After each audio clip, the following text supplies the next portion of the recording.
আসসালামু আলাইকুম, সবাইকে পবিত্র ঈদুল আজহার শুভেচ্ছা। আশা করছি যে যেখানে আছেন সবাই ভালো আছেন।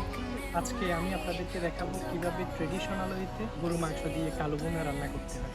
আমি জানি আপনারা সবাই কম বেশি অলরেডি এটা রান্না করেছেন, তারপরেও আমি আমার ওইটা আপনাদেরকে এটা রান্না করে দেখাবো। আমার বিশ্বাস আপনাদেরকে কাছে ভালো লাগবে।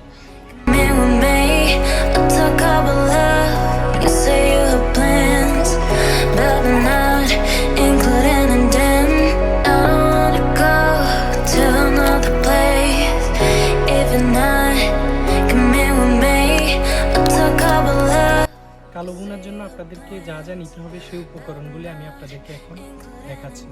সর্বপ্রথম আপনাদেরকে নিতে হবে পেঁয়াজ কুচি, তারপর আপনাদেরকে নিতে হবে রসুন বাটা, তারপর আপনাদেরকে নিতে হবে জিঞ্জার আদা বাটা, আর এখানে আমি নিয়ে নিয়েছি কয়েকটা কাঁচামরিচ।